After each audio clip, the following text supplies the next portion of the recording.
as you know, I am a candidate for State House District 13, running against John McCravey. Have you heard of that? When I started out on this campaign, it truly was inspired by McCravey cannot go unopposed. But you know, you can't run an entire campaign just on that. I needed to be much more than someone who's running against something. I had to have a platform that's built on solid reasons that would appeal to the residents of District 13. I've built my campaign on 3 phrases. Do you know them? Facts matter. Honesty matters. Truth matters. And everything Dr. Burton was saying at the end there resonated with me for that very reason. And with that mentality, I got to studying the truth of what's happening in South Carolina. Part of running for office is educating the voters about the truth of the state of affairs, because my opponent certainly won't. He's currently on an advertising blitz talking about the amazing success he's having with the conservative agenda. An agenda that appears to either be solving problems that don't even exist or stealing valor from the Democratic-led American Recovery Act, funding all of these wish list items that are helping with infrastructure improvements, law enforcement, and teacher salaries. Stolen valor. Of course, we hear all the time, and we feel it, that South Carolina is at the bottom of a number of national rankings. We've almost become numb to it. As I've studied the issue, it truly became alarming to me how dire the situation in our state has gotten. So I started creating a weekly legislative report card on the various issues that impact us all. While McCravey led the charge this year to make one of the most restrictive abortion laws in the country even more restrictive, including no exceptions for rape or incest, or even if it's a 10-year-old girl who has been impregnated, the March of Dimes has given South Carolina a failing grade on the health of moms and their babies. With preterm rates on the rise and black mothers with a preterm rate 50% higher than any other group, John McCravey voted against the Dignity in Birth Act that would have commissioned a study on why that was the case and funds to help solve the problem. Pro-life up until the moment of birth. And then it's every person for themselves. Am I right? Mass shootings plague our country, and John McCravey refuses to consider common sense legislation like expanded background checks and red flag laws. Instead, he pushed for the expansion of open carry, even complaining how the Greenwood Barbecue Festival didn't allow for open carry of firearms. That was his big complaint. Now, for those who have, the Republicans that have come up against this issue, they say mental health. That seems to be the go-to avenue for those who want to dodge the real issues of weapons that have flooded our streets. So let's talk about mental health. South Carolina ranks at the bottom in terms of access to mental health services. Almost 1 in 20 of us suffer from a serious mental health condition, yet over half receive no form of treatment whatsoever. Half. That is a gross failure on the part of our leadership. Current leadership loves to say South Carolina is open for business. So why are we ranked at the bottom even in this category? Because current leadership from McMaster down to McCravey thinks that corporate tax breaks are the end-all and be-all for attracting business to South Carolina. Look, I work for a global company. I have been part of senior leadership that made decisions where to open up warehouses across this nation. A strong business wants to be sustainable. And to have sustainability, they look at more than just tax breaks. They look at infrastructure. They look at education. They look at the skill set and availability of the workforce. They look at the state's investment in technology and innovation, and sadly, we fall at the bottom of that list as well. So instead of making our state one of the best for businesses to open up shop, they wasted time over the last 2 years trying to save women's sports. Have you met a single person who needed saving in women's sports? I have not. And it's just crazy what they've spent their time with. You know what? I could go on for hours. And if you visit my website, you'll see these report cards. You follow me on Facebook, you'll see these grades show up with facts and truth and honesty behind them. Whether it's gun violence, STD rates, education, voting rights, criminal justice, poverty, eviction rates, you name it, our leadership today is failing you, failing me, failing the generation that's coming up. An ad hoc committee was run over the summer by McCravey to force government-mandated pregnancies upon our women and girls. Yet there are 360,000 children in South Carolina today who live below the federal poverty rate. Where is the ad hoc committee for that, I ask you? Priorities are upside down in Columbia.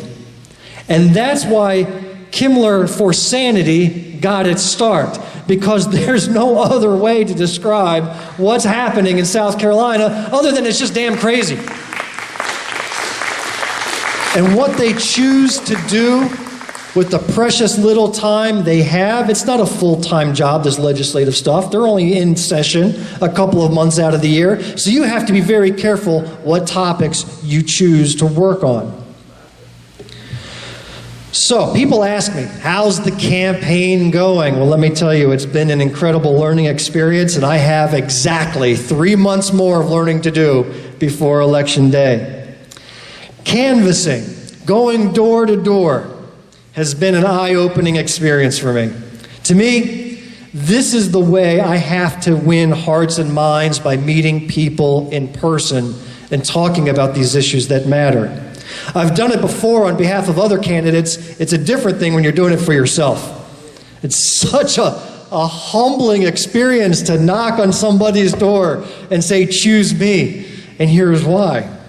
Most of the time, you're pleasantly delighted to encounter somebody as passionate about the state of affairs as you are. Sometimes you encounter that hardcore, straight-line ticket voter that says, I'll vote for a pig if they have an R next to their name. Many times they do. And you just have to shake the dust off your feet and move on. Sometimes you're surprised by a security camera that has one of those speakers built into it, and the homeowner talks to you through the camera and says, who is this? And you respond, this is Bill, and I'm a politician. I swear that actually happened. If I could take those words back, I would have. I'm a politician. I never would have imagined in my life I would have said anything like that, even by accident. But then sometimes you run into a guy like Donald, who came to the door suffering from a painful neurological condition. He answered the door anyway, and you could just see the suffering in his eyes.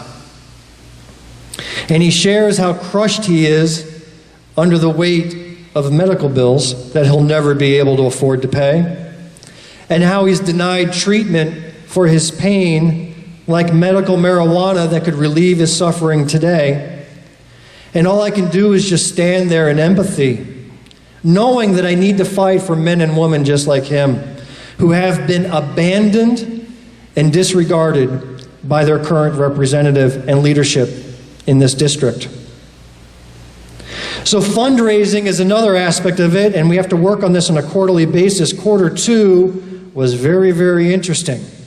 To say I kicked my opponent's butt would be an understatement. Ladies and gentlemen,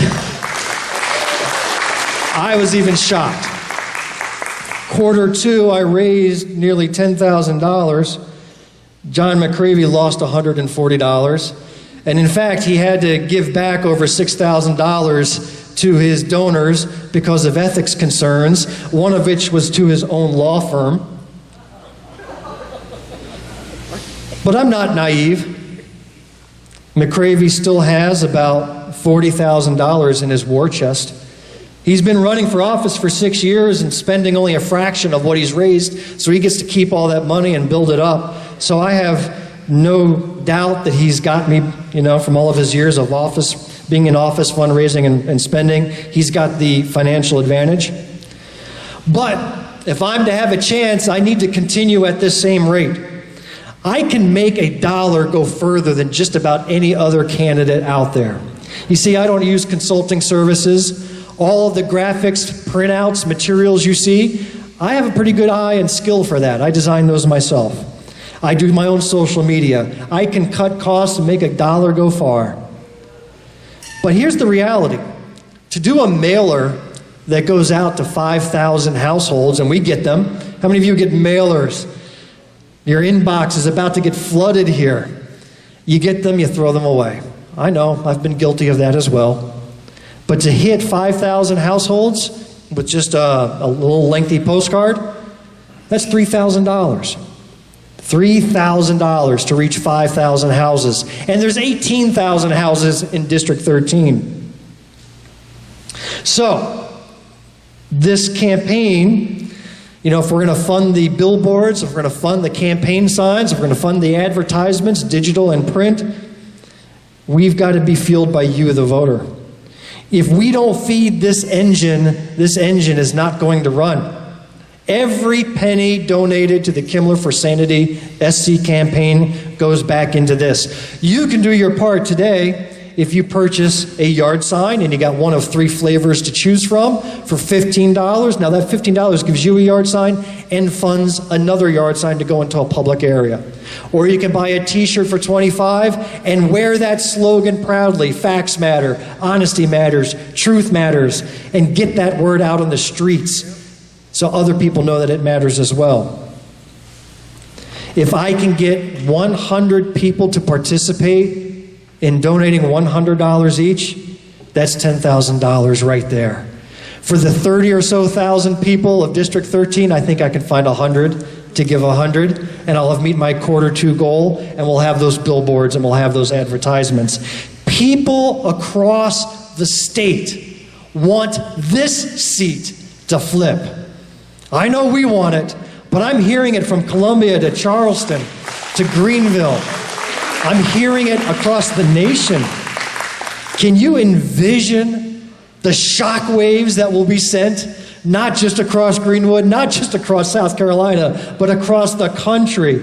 I'm going to be on podcasts. I'm going to be on CNN if this seat flips, and when this seat flips.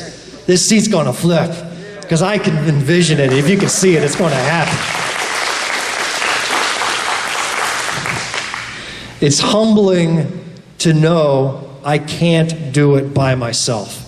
I'm a do-it-myself kind of guy, and I've had to break through my own barriers to reach out and make phone calls for help and text people for help and email people for help, and I can't do it myself, and if I could, I would.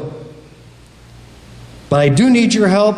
I do need your vote. I need you by my side. You know me. You know how hard I work on something when I want to get something done, and there's a clear objective in mind. I'm counting on you. South Carolina is counting on us. Thank you very much for your time. I look forward to winning this together and celebrating in November.